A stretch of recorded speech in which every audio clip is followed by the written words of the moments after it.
After the divorce, I waited about a year until I called Winslow Hubble. Things had calmed down and the memories had faded, at least for him. For me, they were still fresh, still sensitive. They were still strong enough to push me forward as I planned and plotted the second half of my revenge. The first was the divorce itself. It went by pretty quickly. Neither Ashley nor I had enough money to make it interesting to the lawyers, and when the facts of the breakup came to light, her parents were not interested in supporting Ash's plans to tie me up in court. As for the division of property, we didn't have much. We rented a house and earned about the same amount, so everything went pretty smoothly, despite Ash's best efforts. She didn't want to break up, but I did, and it took her quite a long time to understand that she was no longer steering the ship of our relationship. I tried to gently convince her, but when that didn't work, I threatened to send the video of her cheating to everyone in her address book. She deflated like a punctured balloon. And now, less than a year after Ashley carried out her extramarital affairs in our marital bed, we have separate apartments, separate bank accounts, and completely different lives. We've always had a variety of friends. We tried to merge them for a while, but her work buddies were part of the Brooks Brothers financial district crowd, and mine were more of the used to be a starving writer, now I'm a corporate salesman at Doc Martens tribe. As we eventually learned, bloodthirsty jackals and mischievous otters do not get along well together. I thought about punishing Ashley for her infidelity, but in the end I decided that divorce was sufficient retribution. In just a few nights of disgusting sex, she had deprived herself of a wonderful marriage, a nice apartment she couldn't afford on her own, and a promotion at her job. She worked for the investment firm Pierce, Bateman, Potter, Gordon, and McDuck, known as Pierce and Bateman, which prided itself on having a stable, married workforce. Unfortunately, Ash no longer fits into this category. She could still work her way up, but it would take longer and be a more difficult task. Sometimes I wondered which loss hit her harder, our nice place on the Upper West Side, our marriage, or her express route to the corner office. But actually, I think I already know. Ash received Winslow in the divorce. I suppose she would have preferred him to go with me, but she broke the egg, and I had no problem leaving her to clean up the mess. Winslow Hubble, you see, was my wife's lover. No, forget it. Lover is not the right word. Everything that happened between Winslow and Ashley had nothing to do with love or even affection. He wasn't her boyfriend either. I haven't been keeping tabs on my ex-wife since we broke up. In fact, I've done everything I can to cut myself out of her life completely. But I'd bet my last penny that she hasn't given him any time. Since I sent him, she has a video of them together. If I had to call Winslow something, I would call him the guy whose manhood unlocked my marriage. He was neither the instigator nor the beneficiary, at least not after the few evenings he spent in my bed. Winslow was a key, a tool whose purpose was to be used and then discarded. Winslow's phone buzzed twice before he answered. The double bell was a high school trick that he carried through college to his job at Pierce and Bateman. Never look impatient, never look desperate, never pick up the phone on the first ring. If you know this trick, it just looks pathetic. The same can be said about Winslow. His voice, aristocratic, arrogant. Winslow Hubble speaking. Hello, Winslow. This is Charles Walker. Chuck Walker. A name from the past. I heard a smirk in his voice. His leather seat creaked as he leaned back. What do you need, Chuck? Do you have money that you want to invest? Winslow probably knows that my little nest is less than a rounding error for most of Pierce and Bateman's clients. No, I'm fine now, Vinny. I smiled, knowing the nickname would make him flinch. I just thought it was high time you and I talked. Winslow snorted. Well, I can't imagine what we can talk about, Cook. I mean, Chuck, we don't move in the same circles anymore. He allowed himself a small, rich laugh. Or, in fact, you don't spin that much at all. I can't even imagine why I should want to have a drink with you. Well, Winnie, it's like this. You still have your wife, and I still have the video. I guess it's time for me to provide some information about my ex-wife and me. I'm Charles, Chuck Walker, a former journalist who now makes money editing fluffy articles about the charity work of Polylevel, a very large and very well-known corporation. Not the most rewarding job, but it pays well, the people are nice, and it helps provide me with something better when I retire than cat food and a short-term heroin addiction. As for Ashley, she is an investment banker working in the wilds of Wall Street. In contrast to the tainted idealism that adds a bit of hypocritical flair to my office, Pearson Bateman holds to the firm belief that money creates its own morality. Simply put, if it's profitable, it's good. Despite our completely different professions, Ash and I were well suited to each other. They were both 30, old enough to think seriously about children, but young enough not to think about them too seriously. I am 5'5", green-eyed, brown-haired, and in good shape, which I maintain by going to the gym 3 times a week and walking 5 to 10 miles a day. Ash is 5'8", with dark brown hair, piercing blue eyes, and a body that haunted my dreams both before and after we got married. We met at the We Were Promised Jetpacks concert in Brooklyn, where she spilled beer on my 3rd best-selling t-shirt, and I got her phone number. I talked to her a lot that evening. We skipped the opening performance of the Scottish reggae band and sipped beer in the small smoking area outside. I'd been around the New York dating scene long enough to know that she was something special, beautiful and brilliant, with a bubbly sense of humor and a direct, straightforward, honest demeanor that constantly caught me off guard. I later learned that she was the youngest of 5 children and had 4 older brothers who shared her outspoken honesty and mischief. The following weekend, we agreed to go on a date to a Muppet exhibit at the Museum of the Moving Image, and I found that the humor and intelligence I noted during our first meeting persisted even after my beer glasses disappeared. For that matter, once I was sober enough, she seemed even more impressed to recognize the nuances of her subtle banter. 6 months later, she had my ring. A year later, we got married. This was 4 years ago. Staying married in a big city isn't easy, and we both worked hard at it. I knew that Ash sometimes stayed late at the office, and she knew that I sometimes had to struggle to meet a deadline or finish one of the freelance articles I wrote on the side.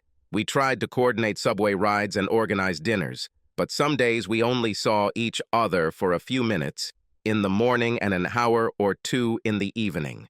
Nevertheless, we tried to keep the weekends free, corresponded by email to keep each other updated on events, and never did not forget important dates or anniversaries. Even the silly little ones like Spilled Beer Day and First Real Date Day. I learned that Ash is a chameleon. In museums, she is intelligent and erudite without being arrogant. Hiking through the Adirondack Mountains, she is rough and competitive, oblivious to the scrapes and bruises she gets chasing me down the trail. After a few cocktails, she became playful and silly, eager to join in my F. Scott Fitzgerald fantasies of being young and wealthy in New York. We jumped into several fountains and had wild sex behind some trees in Central Park. Don't believe the hype. The hottest thing about it was the fear of getting caught. While they were dating, living together, getting married, and building a life, she was discovering new sides of herself, cleverness in her humor, vulnerability in her caring. It was as if she was making gifts out of these parts, offering them to me when I least expected it. At work, Ash the chameleon let her predatory side out. I was able to catch her hint every Thursday night at Pierce and Bateman's weekly happy hour. The firm has a permanent lease on a back room at 3 Olives, a prim and stylish establishment in the financial district with enough burgundy leather armchairs, hunting prints, and dowdy British cuisine to embitter even the most dedicated Anglophile. Although weekly attendance was not officially required, failure to show up, especially with a spouse in tow, was an admission that you didn't care about advancing your career. So every Thursday night, I made small talk with Ashley's money war colleagues, absorbed gossip from her office, and watched her work the crowd. Most of Ashley's co-workers are smug ex-students, and many of their spouses are the kind of lacquered blonde who studied art or early childhood education in college and was looking for husbands with serious earning potential. I tried to blend in, But you can talk so much about rooftop bars and Jimmy Choo shoes that you just want to take a bullet. Luckily, Martha, call me Marty Hubble, came to my rescue. In appearance, Winslow Hubble's better half looked like another starved, bleached, and varnished wife of a Piers and Bateman employee. However, one evening my assumptions about her were dashed when Abby Van Vorten talked about her husband's new hobby of curling, a Canadian game in which you push granite discs across an ice-covered surface. "So, let's figure it out," Martha muttered. She boasts that her New England blue blood husband is spending a small fortune to learn a game played by redneck Canadians. I looked and saw a smirk playing on her face. Martha, I realized, had uttered her version of a colloquial Ave Maria, a salvo designed to find out whether I was a sympathizer or just another person in the pod. "Redneck or Rockefeller, inbreeding seems to be widespread," I muttered in response. "However, this is a dangerous game. It's hard to play polo with your eyes constantly squinted. We were going to the races. Marty, I learned, was a woman in the Martha Stewart mold, from her driving ambition to her dry, Mojave sense of humor. Like the great Mrs. Stewart, Martha Hubble, as a girl Petrowski, began life from humble beginnings, working her way from a working-class Pittsburgh neighborhood to a well-established college and eventually to a promising marriage to a man whose Anglo-Saxon surname is slightly more prestigious than her Polish-Lithuanian one. She had a job at a well-known publishing house where she had already made a name for herself, but it was generally assumed that it was only a matter of time before she quit and started releasing little Hubbles. At Pierce and Bateman's never-ending happy hours, Marty and I would usually find each other in a corner somewhere, exchanging witty comments and passing the time. While Marty and I are quite clever ones, our spouses worked the crowd. They went their separate ways. Ashley, still paying off her student loans, spent most of her time sipping soda and using her brains and integrity to hook up with guys in very nice suits. Meanwhile, Winslow, who probably celebrated most of his childhood birthdays at the Yacht Club or the 19 Club, passed the time drinking gin and tonics and telling dirty jokes to his former fraternity mates. It was hard not to notice the difference in class. Ash was trying to fight her way into the lifestyle Winslow had taken for granted.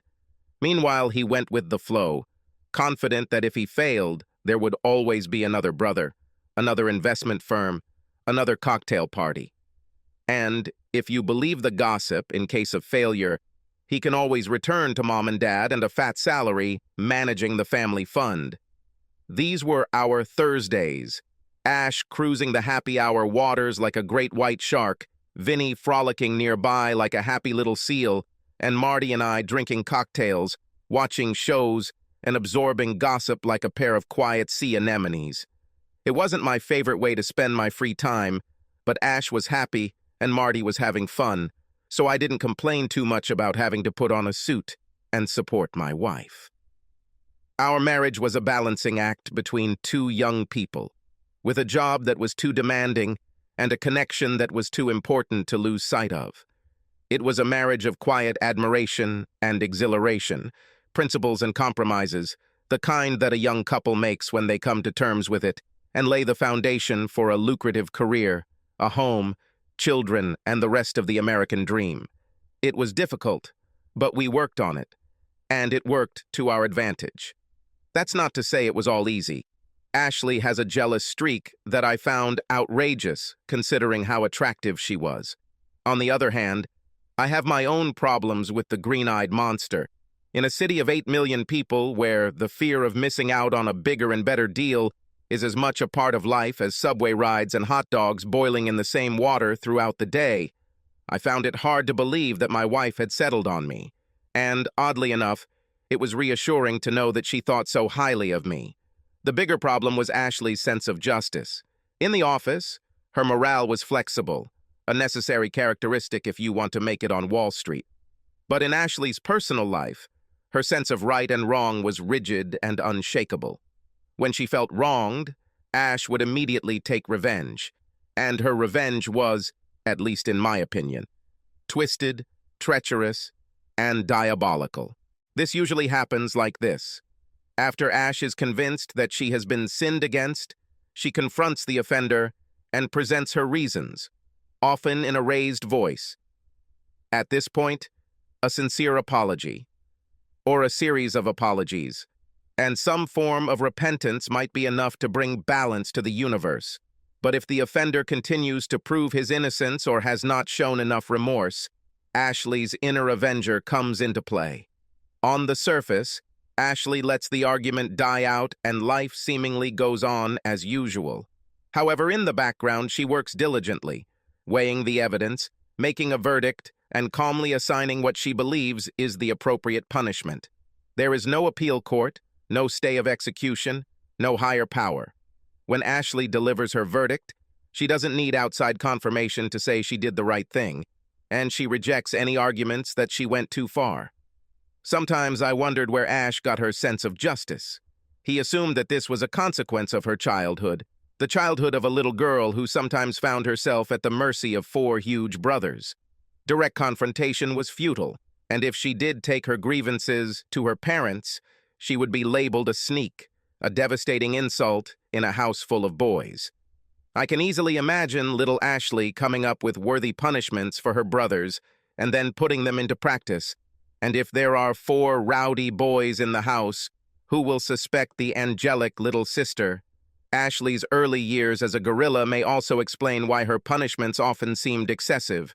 According to my calculations, for a kilogram of crime, she usually gave 1.5 kilograms of punishment. Sometimes I wondered if she still saw herself as a powerless little sister fighting secret battles against her older brothers. Or maybe that extra 50% was a trial fee that she accrued as payback for her time as judge, jury, and executioner. As an example, one Sunday, a few months after our wedding, Ash and I were clearing out the mess in our apartment, sweeping out the junk that had accumulated in closets and corners, collecting clothes for goodwill, and saying goodbye to the college textbooks that we had finally. Then we were ready to admit that we would never read it again. By the time they finished, the living room was littered with bags and boxes, and I was hauling trash to the corner dumpster and bags to Goodwill down the block. All seemed well in Walkerland as we contemplated new space in our closets and bookshelves. 40 minutes later, I was lying on the couch, clutching a beer, as Ashley loomed over me, almost vibrating with rage. It looks like the dry cleaning bag has somehow gone missing. After finding out that it wasn't in the bin and that Goodwill wasn't going to let us roam around the warehouse looking for it, my wife was left with a full-blown rage, with no one to take it out on but me. Apparently, I didn't look through the bags carefully enough when I took them out of the apartment, and now Ash is missing 3 dresses. I apologized. What else could I do? But it was like trying to fight a forest fire with a handful of sand. After the 3rd apology, I drank the rest of my beer, told my wife I needed time alone, and went for a long walk. When he returned a few hours later, 3 new dresses were in the closet, and Ash was sleeping. The next morning when I woke up, Ashley was gone. I did my morning chores and started getting dressed for work. The process stopped when I realized that I didn't have any pants. Not in the closet, not in the laundry room. Even the suit trousers were missing. I sent Ash a message. "Honey, have you seen my pants? I cannot find them." The answer came immediately. Search Goodwill. Fighting a wave of rage, I finally found a pair of dark sweatpants in my gym bag. Not ideal, but I was running late and they should have lasted until I ran to Uniqlo for lunch. When I got home that evening, I had 3 new pants. While I put them away in the closet, Ashley watched me with a strangely pleased look in her eyes. After that, I went for a walk again. To put it simply, I couldn't be in the apartment with her for another minute. The final tally, 3 dresses lost in an honest mix-up, and 12 pants, including 2 irreplaceable pairs of suit pants, sacrificed at the stake of divine justice. I don't know exactly what scale Ashley used, but it seemed to me that the punishment far outweighed the crime. For the first time in our young marriage, I began to wonder if I had made a mistake. It took several days before we found mutual understanding again. Ashley never apologized, but my stony silence seemed to impress her. Over the next few nights, she brought home dinner, working her way through my favorite restaurants. On Wednesday, I found a J. Crew gift card on my dresser. That night, I had enough pants to last me a week, and when I went to a social gathering at Pierce and Bateman on Thursday, she greeted me with a big hug and a kiss. It seemed like we were back to ourselves. Besides the fact that the pants episode taught me to be very careful about checking trash bags before throwing them in the trash, it taught me an important lesson about Ashley's revenge.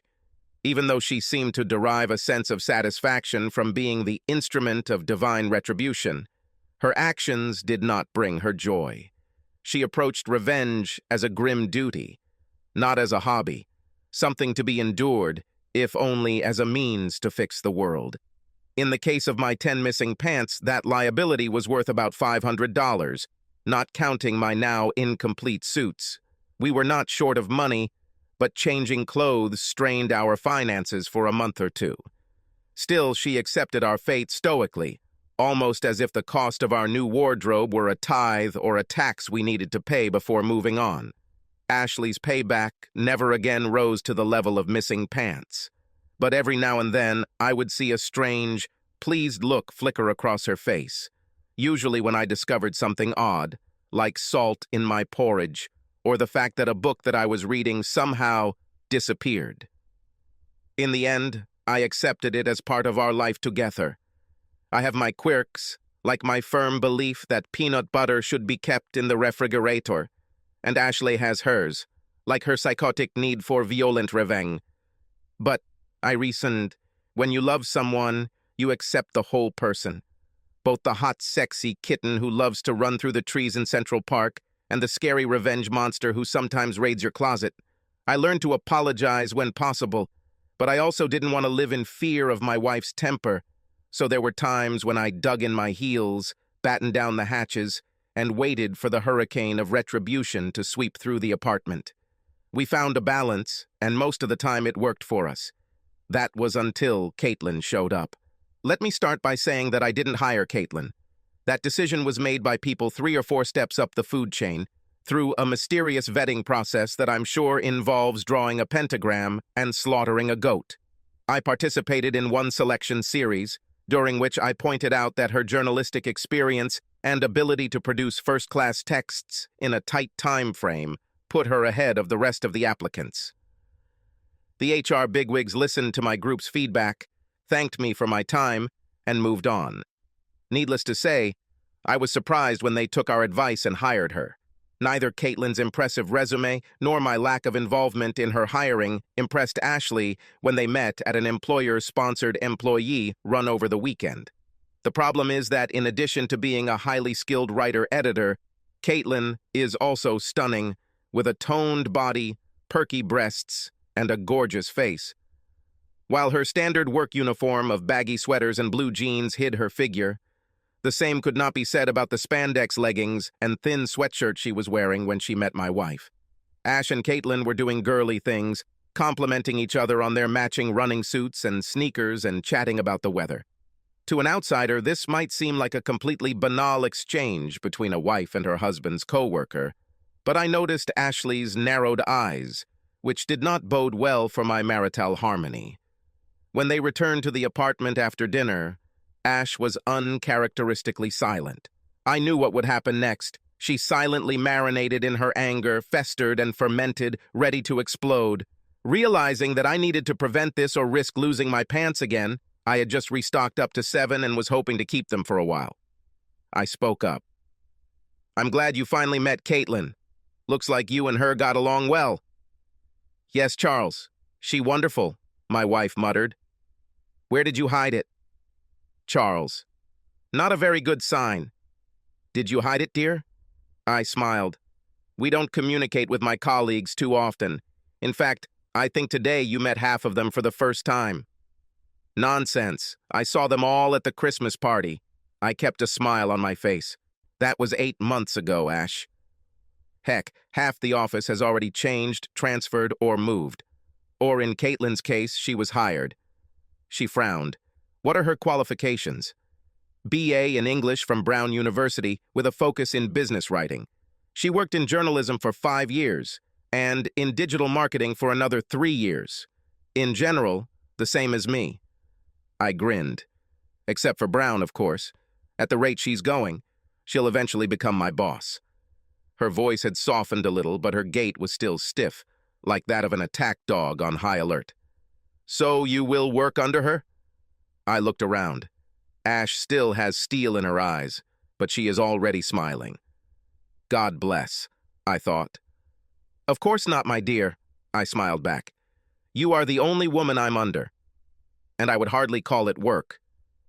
Ash's grin grew even wider, and when we got back to our apartment, there was a competition to see who could get naked first. In bed, she was on fire. She pushed me onto my back and took me almost immediately after I took off my pants. It was hot, but at the same time, intense, and I had the feeling that she was laying claim to me. By the time she was done, it seemed like there wasn't an inch of me on my body that she hadn't touched, kissed, squeezed, kneaded, or marked. The next couple of weeks went fairly smoothly, although it took a long time, and a lot of sex before the tension went away. Meanwhile, Ashley covered my body with love marks, to the point that several guys in the gym started asking strange, vague questions. I never found out whether they considered me a battered husband, or whether I simply had signs of acute anemia. Ash never brought up Caitlin, and I tried to do the same. I suppose it's standard in the cheater's handbook to never mention the other woman, but in my case, I just didn't want to upset the apple cart. Thought it had worked, and that I had somehow dodged the bullet. Meanwhile, work went on as usual, at least until the end of October. Every year, my company releases a huge report describing its projects around the world. No matter how well we meet deadlines or how many emails we send, project managers at various charities inevitably wait until the last minute to send their reports. This means that my team and I have to work early mornings, late evenings, and canceled weekends for a week or two to get everything done. We call it Hell Week, figuratively, I know. Did I mention that we are writers? When Hell Week arrived, everything was almost back to normal for Ash and I.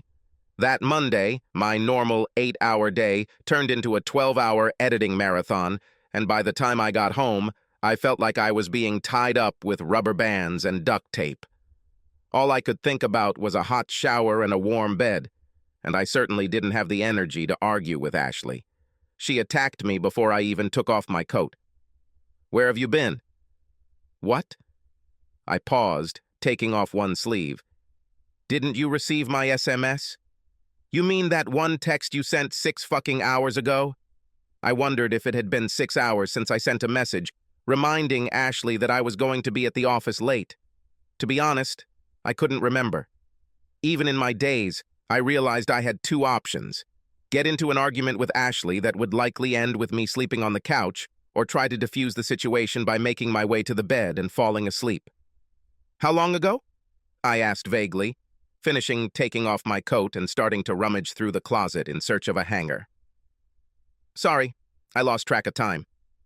She tapped her foot. This was not good. Still would. I sighed. "Remember when I told you this was Hell Week, Ash? That my team will spend the entire day, plus a few more, trying to put together an annual report? Here, here, here. Remember, I asked you to keep in touch so that I knew about dinner time? Shit. Yes. Damn. I'm sorry, Ash. It was crazy and I couldn't check my cell phone all the time. It will be like this all week. Here, here, here. She was there? The whole team was there all day. Including Caitlin, I said. I looked Ashley straight in the eyes with as much sincerity as I could muster, considering that my eyelids seemed to weigh about 20 kilograms each. "Ash, I'm really sorry I didn't check my phone. I've spent the last 12 hours putting out fires, and frankly, it will be until we meet the deadline next Thursday. It's 8 days. 10. Remember last year when I had to work all weekend? I'll have to do it again this year." I let my shoulders drop. I needed to go to bed. "Ash, I'm really sorry, but this is part of my job. This was part of my job long before Caitlin was hired, and will be part of my job after she leaves." "She leaves?" The tapping stopped. I chuckled dryly. In the end, you know how it is, team members are constantly moved and mixed. The only reason I haven't been transferred is because there is no one who can edit articles and run the website at the same time. Ashley's brow furrowed again. "But for now, Will you still be working with her? Yes, my love. I'm still working with Caitlin, and with Aaron, and with Kim, and with Jake, and with Brandon, and with the rest of the team, and that's all I do. We came to a compromise. Ashley allowed herself to be reassured, and I agreed to respond to her text messages with due readiness. She wanted immediate answers, but I persuaded her to give me 10 minutes of freedom. It was a classic compromise, but neither of us was particularly happy with it. I would have to be on an electronic leash during the most difficult time of the year, and she would have to deal with her jealousy. When we went to bed, there was still something akin to a hard look in her eyes, but she quickly snuggled up to me and pulled my hand to her chest. It was still there when I woke up the next morning. A fragile peace reigned in our apartment. At work, I felt like I was constantly caught between Ashley's insecurities and the editing pile that grew no matter how quickly we worked as a team. I knew from the previous year that we would eventually reach a tipping point and the tide would begin to subside, but that was almost a week away. Meanwhile, Ashley was pushing her text messages to the limit. At least 10 times a day a text message would appear, and I would have to stop what I was doing to respond. Usually, I'd just have to pause editing for a minute, but a couple of times she'd text in the middle of a meeting, and I'd have to write a quick reply under the table, hoping no one would figure out what I was doing. Her messages were always harmless. Little notes like, "How are you?" or "I hope everything is fine." But the meaning was clear. I was being watched. Time was also a challenge. Sometimes Ashley would start texting a few minutes after I arrived at the office, but other times she would wait an hour or so. Sometimes they followed each other in a row, and sometimes hours passed between them. I felt like she was playing battleship with me, hoping to catch an unprotected moment when Caitlin and I were having a quickie in a closet somewhere. This could have continued until the end of Hell Week, but I made a mistake. My phone charger at home was on its last legs and only worked if I tucked the cord under the phone and pulled it tight. It was an easy fix. All I needed was to buy a new cord. But it all happened during Hell Week, and between Ashley and the annual report, I didn't have enough working brain cells to deal with another problem. As a result, when I came to the office on Friday morning, my phone was at 7%. I usually put it on charge as soon as I got to my desk, but I'd barely had time to take off my coat when Jake came running in with the latest trouble, and I immediately got to work. By the time I went out to get some fresh air, it was already about 12. My phone was dead. In retrospect, the horror I felt when I realized I'd been without contact for hours should have been a wake-up call, but I'd lived with Ashley for 4 years and the frog was well on its way to being boiled. My pounding heart and growing sense of panic when I connected the phone didn't even seem strange to me. Damn. My phone's battery was dead, and it took almost a minute to get enough charge to turn on. The pulse was pounding in my ears. Damn. The phone vibrated quickly, starting the download procedure, and then vibrated several more times, signaling the receipt of a bunch of SMS. Damn. SMS quickly turned from harmless, "Hi baby, how are you?" to the angry ones, "Where the hell are you, Charles?" And angry, "You have 5 minutes to answer your fucking call, or you'll be sorry, asshole." Considering that the last message had arrived half an hour ago, it was clear that I was way overdue. Crap. I quickly pressed the speed dial option but got 2 rings and then her answering machine. She screened my calls. I tried again and got the same result. The 3rd time I left a message explaining what happened. Then he sent an SMS with the same, albeit abbreviated, explanation. No answer. Another, shorter SMS. No answer. At this point, I was torn between running to her office and arguing that I was right, or going back to work. One option will preserve my marital harmony.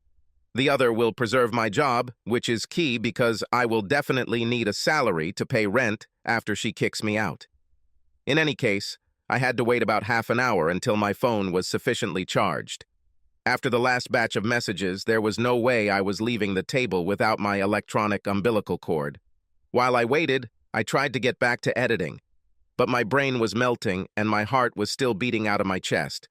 I thought that no matter what I did, I couldn't guarantee that Ashley would back down. There's something wrong with this. I understood. Despite my determination not to become hostage to my wife's hot temper and perverted sense of justice, this is exactly what happened. Here I am, stuck in the middle of the hardest week of my entire work year, and I can't concentrate because I missed a couple of texts and I'm afraid my wife might explode. Something is wrong in this picture. I was thinking about how to express this to Ash. What can I say? How do I explain that I can't live in fear of her temper? Or that her thirst for revenge could destroy our marriage? I thought about sending a text message, but immediately discarded the idea. This is a conversation that needs to be had face-to-face, perhaps in a therapist's office. I was thinking about how to broach this topic when another text message arrived. Everything is fine? All fine? God. I almost had a heart attack and Ashley spent the last 3 text messages kicking my ass thoroughly. This is definitely not normal. It's hard to read emotions over text messages, but I figured either Ash had realized she was being crazy and had let me off the hook, or, more likely, she had found me guilty of some crime and was already planning my punishment. Then another realization hit me. No matter what Ashley's message means, there's not a damn thing I can do about it. Going to her office is risky, and trying to dissuade her via SMS is stupid. I realized that all I could do was ride out the coming storm and hope that when it passed, my marriage and my wardrobe wouldn't suffer too much. I actually tried to leave work early, but by the time I got home, it was already 8:30 p.m., and, like every night that week, I was shattered. Standing in front of my apartment door, I took a deep breath, gathered my strength, and went inside. "Darling, I'm home," I called. "I am in the kitchen." Her voice sounded normal, and I allowed myself a little optimism. Maybe things won't be as bad as I thought. On the other hand, her cheerful voice raised some concerns. Why isn't she more upset? Has her revenge already begun? Will my dinner be full of laxatives, vomit root, nails? Hanging up my coat and taking off my boots, I prepared for the attack. Instead, he received Ashley with a relaxed smile on her face. "Welcome home, honey," she chirped, hugging me. The kiss she gave me was warm, loving, and slightly minty. What's happening? I was still in damage control mode. "Hello, my love. Sorry I missed your SMS today. My phone was dead and..." She smiled. "Don't worry about it, honey. You explained everything in your message. But..." She stood up and kissed me again. "No buts. Mistakes happen. On the way home from work, I bought you a new cord. Who is this woman and what did she do to my wife?" In hindsight, I probably should have investigated further, but it was almost 9. I had just returned home from 12 hours of work, and having barely prevented one heart attack, I didn't want to cause another. With a sigh of relief, I gave in. "Thank you, Ash. I'll make sure my phone is charged tomorrow." She smiled widely again. "Watch this, baby." Ash and I agreed that she would be in charge of dinner during Hell Week. She ordered Chinese takeout, and I poked around a bit, but the day threw me off track and I soon found myself dozing over my plate. "It's time for me to go to bed," I said. "You are walking?" She smiled at me again. "Maybe after a while. I want to read a little." Cold. I walked to the bathroom, took a bath, and fell into bed. As I was dozing off, I noticed a slight smell of something in the air. Maybe an air freshener? I didn't have time to think about it before sleep took over. The next day was Saturday, but I still needed to go to the office. I got up, took a shower, and dressed quietly. Before leaving the bedroom, I looked at Ashley on the bed, curled up in the fetal position and wrapped in soft yellow sheets. She looked so peaceful. This is another chameleon face of hers, a soft, vulnerable woman that I want to protect. Nothing like the tough financial analyst in the dark pants suit or the confident wife I saw the night before with a satisfied look. Stop. Satisfied? I felt my good mood deflate. Crap. I shook my head. You shouldn't create problems where there are none. I told myself that the trousers were not missing, the clothes were intact, and there was no reason to take on tomorrow's worries when I already had a difficult day ahead of me. However, my thoughts kept returning to that look in her eyes. Did it really happen? Ash only texted me 4 times that day, and I tried to respond quickly. They were all fun and lighthearted. no yelling or swearing, and she seemed pleased with my answers. When I returned home that evening, everything seemed normal, mostly normal. Her kisses were even more minty than usual, and she ordered chicken in lemon sauce at a Greek restaurant. She often ordered takeout, but I wasn't going to fight about it. I looked for that satisfied sparkle in Ashley's eyes. Maybe he was there. I wasn't sure. No matter how tired I was, I thought I was imagining everything. In the bedroom, I smelled the air freshener again. "Honey, it smells strange here. Did you spray something?" "Yes. I think one of the neighbors smokes. There was a very strong smell. Strange. A few neighbors actually smoked weed, but we usually smelled it in the hallway, not in the bedroom." I shrugged. The mystery is solved. Sunday morning was the same. I woke up at 6, took a shower, and dressed in silence. I looked at Ashley, nestled on the pale green sheets, looking like some kind of mermaid or Botticelli's Venus, albeit dressed in a flannel nightgown. I kissed her and left for the office. Later, it occurred to me, on Saturday, the sheets were yellow, and on Sunday, they were green. I shrugged. We change our sheets fairly regularly, but we don't have a set schedule. I think Ash just decided it was time to change the bedding. That night was the same. Peppermint kisses, food from the corner diner, notes of air freshener, uninterrupted sleep, maybe the smug look on her face. The next morning, a quiet shower, a silent farewell, and a kiss to my wife, dead asleep and comfortably nestled on the white sheets. That day, I was at work. Damn, white sheets. I couldn't think of any reason why Ashley would change her sheets 2 days in a row. Well, not one that I would like to consider. Add in a refresher and perhaps a pleased look, and Ash seemed to be upping her revenge game. If she does what I thought, then this is not just the disappearance of pants, but irreparable damage to married life. For a moment, I doubted whether I really wanted to know the truth, but realized that this is a case where ignorance is definitely not bliss. I can't live with my suspicions, and, if they are true, I'm pretty sure I won't be able to live with my wife.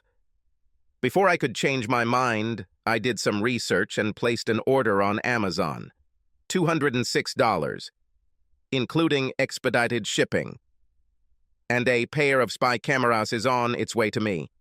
I prayed that my suspicions would be wrong. That evening, peppermint kisses, Moroccan food, air freshener, and rose-colored sheets. The look of satisfaction was definitely there. I looked in the laundry basket, but it was empty. Damn, damn, damn.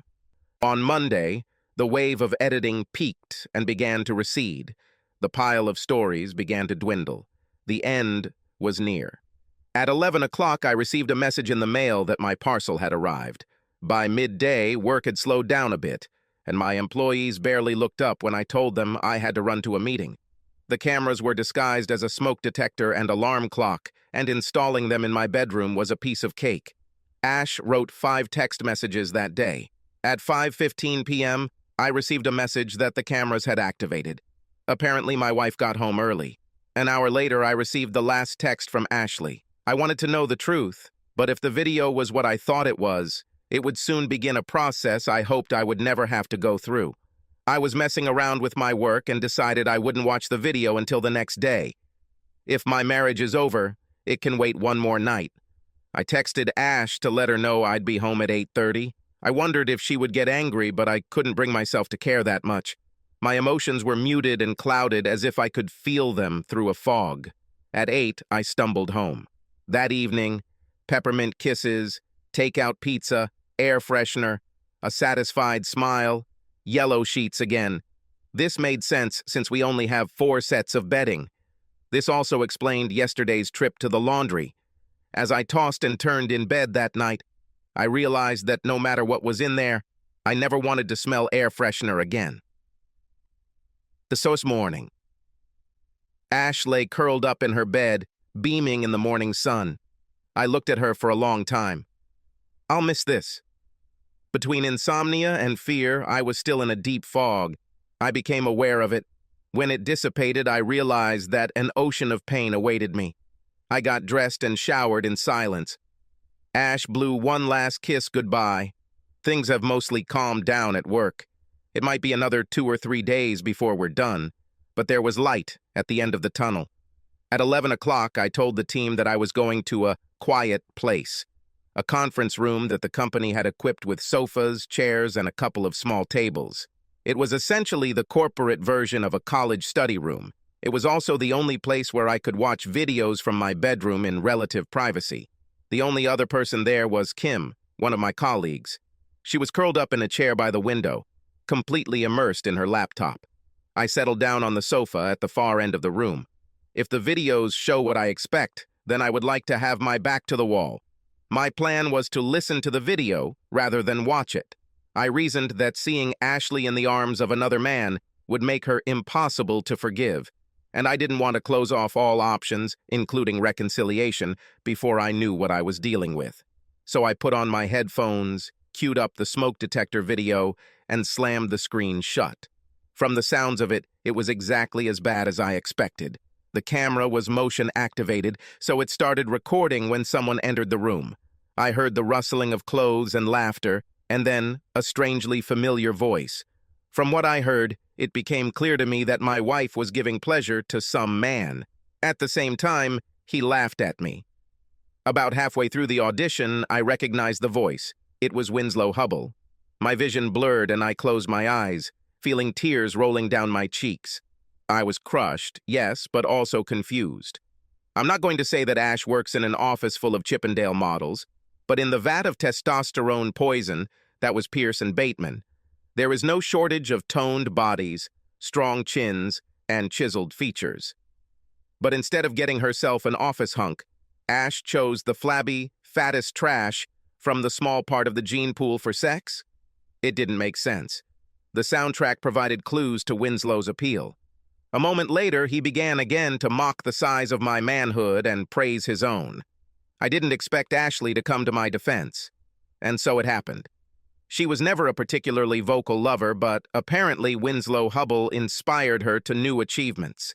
She screamed and complained that her sex had never been so amazing.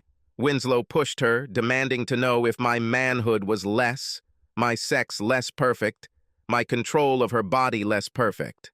And Ash gave him what he wanted. It's not easy to hear that you're worthless in bed, and it's especially hard to hear yourself compared in a negative way to a worthless sack of crap like Winslow Hubble. Then I heard Winnie moan loudly, and Ash followed it with a series of screams that rose to an operatic crescendo, the likes of which I had never heard from her before. Her screams pierced my ears, driving my thoughts away, leaving only fragments. Better than me, cook. I felt frozen, devastated. I could hear their heavy breathing in my headphones, in my ears, pant. I looked up at the clock on the wall. I stared blankly at the numbers, at the second hand running across the dial. It's only been 20 minutes since I started the video. My brain is stuck on a number, repeating 20 minutes, 20 minutes, 20 minutes, 20 minutes to end my marriage, 20 minutes. Wait, 20 minutes? 20 minutes. Considering the time it took to undress, please your lover, and lay on the bed, how much time is left? 5 minutes? 10? How good was Vinny? Isn't this guy as gifted as a Clydesdale? Does he know some long-forgotten oriental secrets that make women arrive at the finish line like freight trains? Is there really a sexual genius buried in that plump, pompous body? Ashley and Winslow were still puffing in my ears. Then he spoke. From the conversation, I realized that he wanted to humiliate me in every possible way. Ash asked, "Why does this turn you on so much?" Winslow chuckled. "Your ideal husband. Every Thursday, I watch him and Marty have their little conversations and look at us all as if judging. It's like they're so smart, so much better. I wonder what he would say if he knew I was here and giving you this." She snorted with laughter. "Do not dare? Don't worry, my dear. I'm not going to do anything that would jeopardize that. Or my marriage, for that matter." I opened the computer and pressed pause. The camera was focused on the two of them. Winslow is all red and sweaty. His mouth is open, his eyes are half closed. Ash lies next to him, the sheet pulled up to her collarbones, her eyes sparkling with smug satisfaction. That damn look. I couldn't figure out what it was. Joy. Casual cruelty. 20 minutes. Over the years we've been together, I thought I'd learned a few things about Ashley, including the fact that she wasn't the quickie type. Sex with her, even our quickie sex on weekdays, was slow, with a lot of languid foreplay and teasing. The idea of ripping her clothes off and pushing her to her breaking point in less than half an hour was simply unimaginable. Either Winslow is some kind of sexy wizard or something else is going on. I need to watch the video. From the sounds I was hearing, my marriage was already over, and I couldn't imagine doing any more damage. Crap, I thought gloomily. Maybe I'll learn something new. I rewinded the video back to when they first entered the bedroom. A little over 19 minutes. Then I pressed the play button. I've heard stories about the Nixon-Kennedy debates. People who heard them on the radio were confident of Nixon's victory, and those who watched them on television were confident of Kennedy's victory. Watching Ash and Winslow, I finally understood this phenomenon. Ashley was the host from the very beginning. Seeing her with Winslow made me realize I was watching a masterclass in seduction. Her every glance, every smile and grin was designed to convince him that he was, in fact, an irresistible Don Juan. And this is complete nonsense. When I saw his equipment, I laughed in surprise. This man was, well, let's just say, not gifted. At first I wondered why she pulled Winslow down, but when his face was hidden, everything became clear. When he couldn't see her anymore, Ash didn't have to watch her expression. Although she continued to declare that he owned her body and bed, her eyes were focused into the distance, and her expression remained blank. I knew that look. Ashley was a million miles away, mentally going through her shopping list, planning dinner, or imagining herself on a beach somewhere. It was not a look of bliss. She gets this look when she's going through something slightly unpleasant, like giving blood or cleaning the sink drain. I imagine that this is exactly what she looked like at the gynecologist's appointment. As I may have mentioned, Ashley's body has haunted my dreams. And for good reason. She was a vision, a classic work of art. Botticelli's Venus. Winslow, on the other hand, was barely recognizable as a man. Pale, cheesy flesh, greasy and slightly gray. Seeing them together is like watching a manatee trying to mate with a Madonna statue. I couldn't help but burst out laughing, even though tears were still dampening my cheeks. In front of me is Ash, taking revenge on me for some imagined insult by doing something so unpleasant that she has to mentally distance herself. But Winslow, imagining himself the master of the universe, taking away the spoils of war from the man below him, loudly declared his sexual superiority over the poor bastard, whom he cuckolds. And me, poor bastard, watching my wife do what was clearly the sexual equivalent of taking out the trash while she loudly admonished her partner, trying to hurry him along. In an instant, I understood why Ash chose Winnie. It wasn't lust or desire. In fact, it was quite the opposite. She chose him because he is simple, accessible, and a relationship with him is unlikely to develop into a long-term one. Most importantly, Ashley knew that will not receive pleasure from sex with him. If she had chosen one of the square-jawed jocks from her office for revenge, the scales of justice would have swung the other way, from divine retribution to corrupt infidelity. So instead of having sex out of joy, she did it out of obligation. Instead of choosing a partner who attracted her, she chose one who disgusted her. She hurt herself to hurt me. I understood Ash's reasoning. To some extent, I even respected it. But I couldn't get past it. Watching what was happening on the screen, I realized that she was scaring me. Throwing out a closet full of pants is extreme, but also slightly funny, and it has become a silly story I sometimes tell friends after a few drinks. But in the process of turning Ashley's justice into a comedy act, I allowed myself to overlook the darker aspects. The fact is that my wife did a very destructive thing, knowing full well that it would put a strain on our marriage and on our finances. It would make me, the man she claimed to love, feel unsafe in my home. Now she inflicted another severe punishment, many times worse than her raid on my wardrobe. Everything else, the fact that I didn't deserve to be a cuckold, The fact that I might never find out about it didn't matter. All that matters is that she did it, and that, judging by that damn look of satisfaction, she doesn't doubt her decision for a second. What other punishments might she consider justified? Seriously, what next step after cheating? Cripple? Amputate? Cook it like a rabbit? What if we had children? Can I risk that one day they will become part of one of her plans for revenge, pawns in her quest to bring balance to the universe? Or worse, what if they too become victims of her justice? Watching Ashley's expression as she lay next to Winslow, I realized that I no longer felt safe with her. Not in my wardrobe, not in my relationship, not in the bed she had desecrated. While I appreciated that she changed the sheets, it doesn't make up for the fact that she allowed this pig, this sleazy pile of pus and privilege, to enter our home and have her in our bed.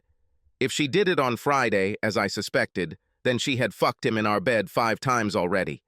She's going to do it again today. I realized that I could not return home that evening or any other in the near future.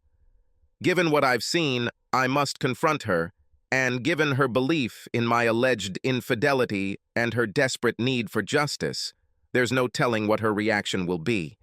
How can you properly take revenge for a divorce? And what would it look like with another 50% added?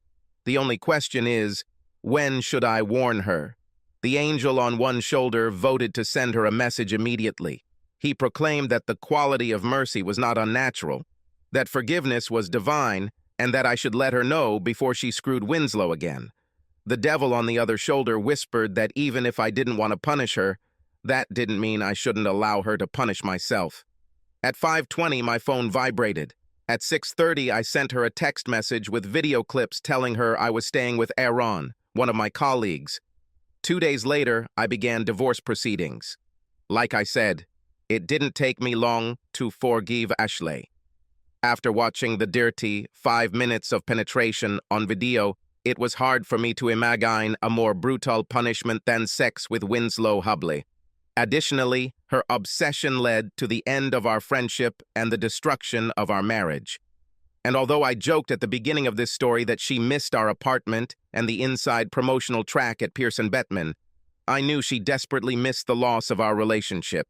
I think we both know that we were something bigger and better. But if I felt compassion for Ash, then for Winslow Hubbell, I have nothing but contempt. Between my conversations with Marty and the gossip I collected during happy hour, I gained insight into how, for years, he was protected by his wealth and privilege. Simply put, every time Winnie got into trouble, it was his prep school friends, his fraternity brothers, and his dad's checkbook that solved the problem. I thought through all the usual revenge scenarios and realized that none of them would work. If I openly attack him, his parents will ensure that the consequences destroy me, and possibly Ash. As for Winslow, he'll likely continue to be a happy seal frolicking around, oblivious to the damage he leaves in his wake. I was tormented by the problem: how to punish someone who has everything.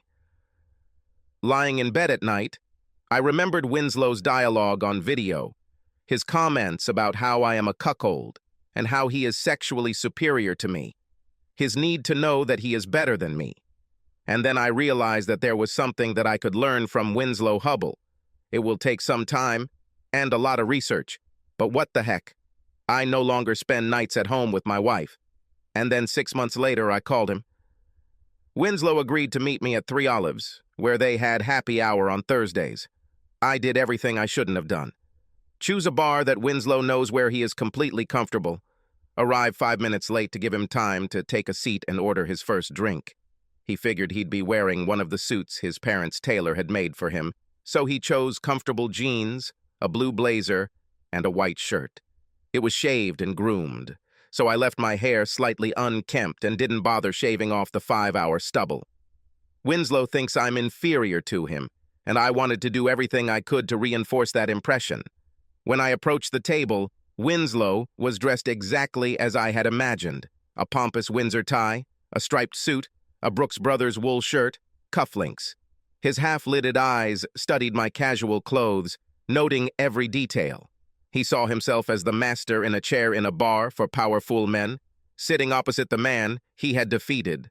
I felt untouchable. Just as I wanted, He didn't get up to greet me.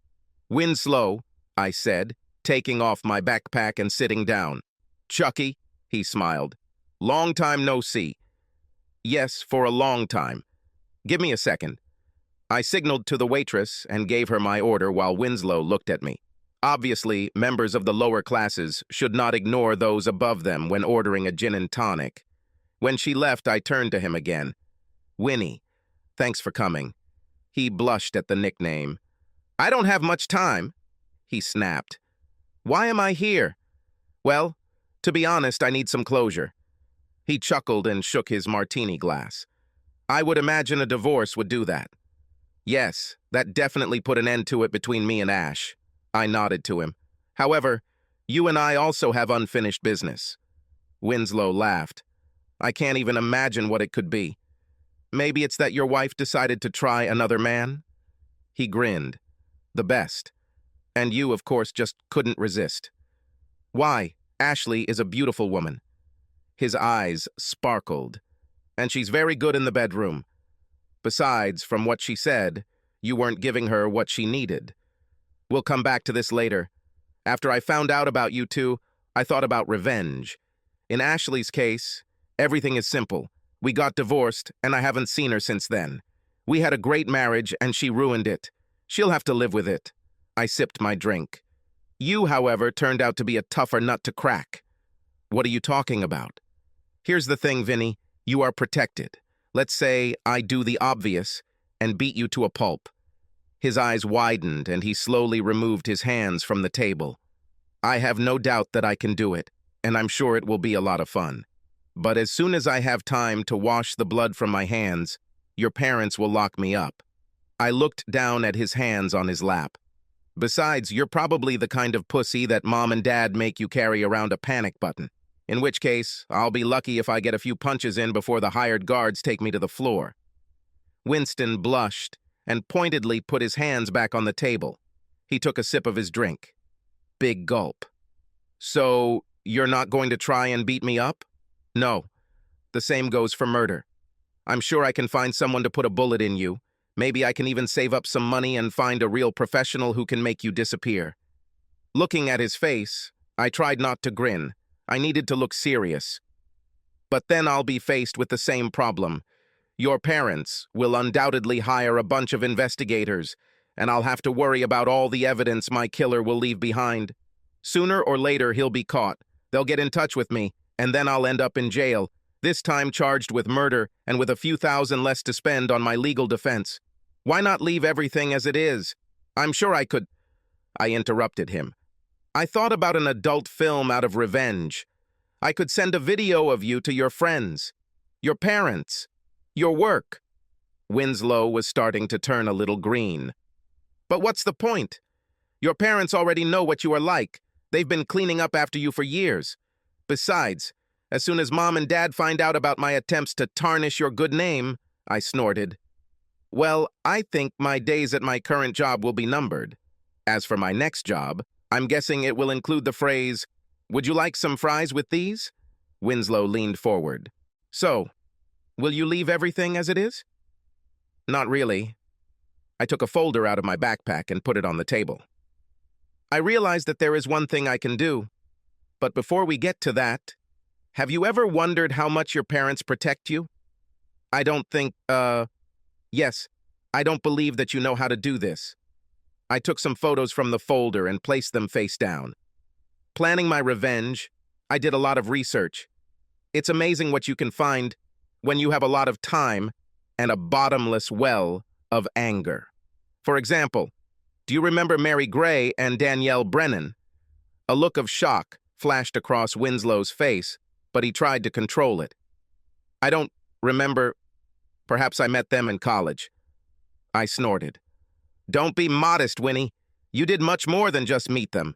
In fact, because of you, they both dropped out of school and returned home." I turned the first photo over. It showed a pale, black-haired woman holding a small child in her arms.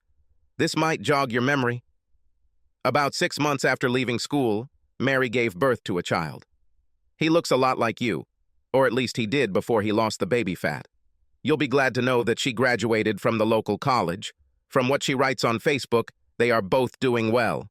He chuckled mockingly, but sweat began to form on his forehead.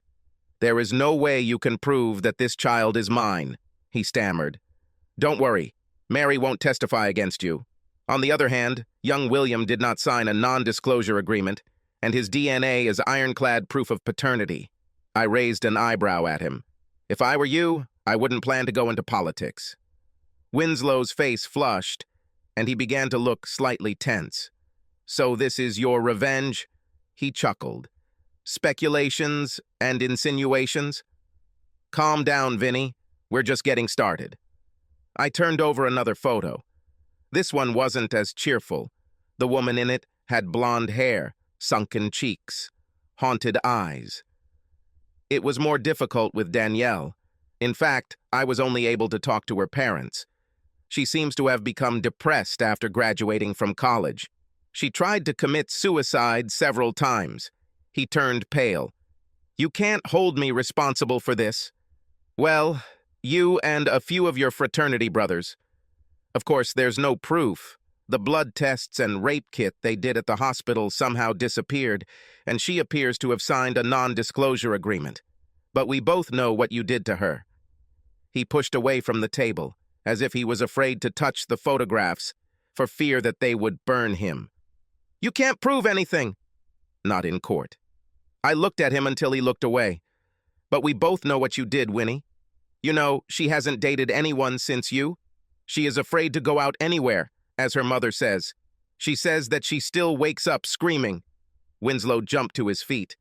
Who would have thought that he could move so fast? "I don't have to listen to this," he hissed. "I'm leaving." Not so fast," I said. I pulled one of the flash drives out of my pocket and tapped it on the table. "Sit down, Winnie," I barked. "Finish your drink. Order more. We have more to talk about, and you still have something to lose. Go ahead, tell that to my boss," he laughed, his voice high and hollow. "Hell, you can give this to Marty. She won't leave me." "Maybe yes, maybe not. Maybe she'll want to talk to Danielle. Of course, she no longer bears that name." I stared at him, hard. "Your parents really put the fear of God into her." Winnie sank into a chair. "You have 10 minutes, he muttered. He loosened his tie and undid the top button. His collar was wet. "Stop talking nonsense, Winnie. I have as much time as I want, because you have something to lose, just like me." I caught his eye, and he looked away again, faster this time. "Don't shut me up, buddy. We've only just begun." Watching him breathe, almost crying, I thought about Ash for a second, and wondered if she felt the same way when she began one of her revenges. I understand how you can become addicted to this. I took another breath. Let's move on to the second part. Funny you should mention your job, Vinny. You're right. Mary and Danielle won't get you fired. Hell, you won't even get fired because of Ashley, although that would be hard for her. Unlike you, she needs her job. And also, unlike you, she is not untouchable. If your little afternoon delight comes out, it will destroy her. You, of course, will remain free. I chuckled. Hell, if you don't rob a bank, you'll probably end up at Pierce and Bateman's until they carry you out on a stretcher. What are you talking about? He crossed his arms. I think he was trying to look stern, but from where I sat, it looked like he was trying to cover up his soft underbelly. Don't you know? I drank my gin and tonic. Don't you remember Goldfarb's score? So what? You lost $500,000 because of a mistake that an intern could have noticed. Have you ever wondered why you weren't fired? The courageous face crumbled into dust. It wasn't my fault. Secretary, I shook my hand. Yes. The secretary took the blame upon herself. You will be glad to know that she received a reward for this and an excellent recommendation. She now works at Babbitt and Gallum. She seems happy too. Okay, Chucky, he roared. If you know so much, tell me why didn't I get fired? Does he really not know? I studied his face. Isn't it obvious, Vinny? Who's always looking out for you? Always saves your ass? I saw that understanding had descended on him. That's it. Do you understand? I saw another small piece break off from Winslow Hubble. No, they don't. Would it surprise you to learn that a week after the Goldfarb mess, your parents transferred $30 million into their account at Pierce and Bateman? He looked at me with dawning horror. And that's in addition to the $150 million they already have there. He said, stuttering, "No, they never... They are the ones who pay your salary, Vinny. Between brokerage and transaction fees, commissions, profit sharing, and a bunch of other odds and ends, I bet your parents are actually paying Pierce and Bateman a little more just to keep you around. I work with some of the firm's largest clients." I laughed. He really doesn't know. "Winnie, come on! You're shuffling paperwork around the firm's biggest accounts, and I'm willing to bet they have someone keeping an eye on you to make sure you don't screw up too badly. In fact, you, Pierce, are Bateman's highest-paid intern. Hell, most of the secretaries there do riskier jobs than you.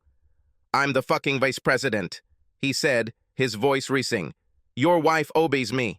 I spoke quietly, as if to a child or a wounded animal. "You will be vice president as long as your parents invest their money in Pierce and Bateman.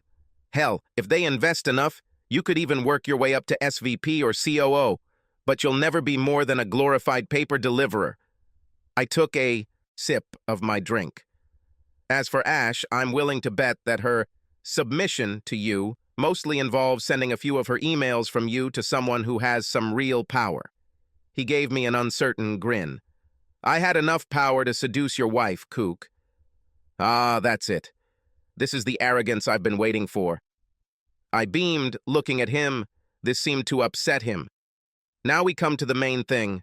Are you ready, Winslow?" "Yes, you fucked my wife, in my own bed. And how many times was that? 4? 5? 6? And then I put the hammer down. How many times has this happened since then?" Winslow's face fell as I continued. "It's been 1.5 years, Winnie. How many times did my ex, who was so fascinated by you, take you to her bed again? I'll simplify it. How many times did she kiss you? Did I dance with you? Send you an SMS full of sweet words?" It was... After the divorce, she said that she didn't want to do anything so as not to muddy the waters. You can't be that stupid, Winnie. We've been divorced for 1 year, and in separation 1.5. I laughed at him. Besides, everything is crystal clear. Once I moved out, you could have sex with her every night and twice on Saturdays. The only reason you're not together right now is because she doesn't really want your fat flesh touching her. "Fuck you, cuckold," he shouted. "She liked what I did to her." "I was a hell of a lot better than you." I leaned back in my chair. "You know, when I was watching you, I noticed something funny, Winnie. You seemed to talk a lot about me." He blinked. "What are you... What?" "Watch the video. It's amazing how much of your conversations concerned me. The size of my man's tool. How much more yours is than mine. How much better are you at sex compared to me?" "What are you..." He was breathing heavily. I fucked. Better than her little cuckold boy." He tried to give me a triumphant smile. He failed. I laughed. "Here it is. Cuckold boy. You often said this in the video, too. See, here's the thing. When most men find themselves with a beautiful woman, they can't stop talking about her. About how beautiful her breasts are. What a gorgeous face she has. Well, you understand. But as soon as you're in the room with Ashley, you start talking about me." "What? I am a winner?" "I what?" I shook my head. "God, no wonder you were forced to work as an intern. Let me explain everything to you briefly. You, S, beautiful, a woman. That's it. What you can speak, this, about me, tool. No, stop it, I don't. What me long? So thick. Stop it." His face was burning. "How I touch her? How do you have sex compared to me? How do you now take what once was mine?"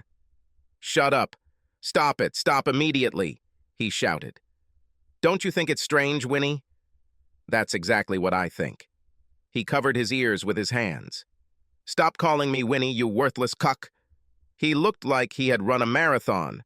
He was choking, and there was a wheezing sound in his breathing, as if he was on the verge of tears. He lay curled up in a ball, eyes closed, hands still covering his ears. I glanced at the waitress. She was talking to a man in a suit. I think with the manager. I motioned for the bill. I don't, he moaned. I'm silent, Vinny. I'm just telling you what I saw. What you will see when you watch this video. I looked at him. He was broken. Nothing special, Winnie. It's like loving blondes or big women. Accept it and move on. I'm not like that, he whined. I don't judge, Winnie, at least not for this. I finished my drink and put the glass down. And as for the rest, a child without a father, ruined lives, broken marriages, an imaginary toy job financed by mom and dad. Yes, I really blame you for that. His face seemed swollen, red, and sweaty. His tie was a mess. The eyes were pleading. What about the video? You're not going to give it to Marty, are you? I burst out laughing. Winnie, Marty has had the video for a year now. I gave her a copy as soon as the divorce was finalized. This copy is yours. I handed him the flash drive across the table. What? But she didn't say anything, not a word. Winnie, I wouldn't want to speculate about why Marty stayed with you. Or, for that matter, why did she even get together with you? I don't know what kind of devilish deal she made to get her ass out of Pittsburgh, and I'm not going to blame her. I pulled out a second flash drive from my pocket. As for why she stayed with you, maybe it's devotion, love, or maybe because your prenup gives her $500,000 if she stays married to you for 5 years? Your 5-year wedding anniversary was, what, 2 weeks ago? 3, he answered absently. Yes, I don't always remember dates well. Congratulations and many more happy years to come. But before I go, this is for you. I slid the second flash drive across the table to him. This is a video that I shot. Let's call it Chucky and Mrs. X. You can't see her face and we've blurred out any distinctive features, but I think you'll recognize her voice. I paused and picked up my backpack. Or maybe not. She often moans and screams. It's funny, though. The video is 2 hours long, and I'm pretty sure I didn't mention you once.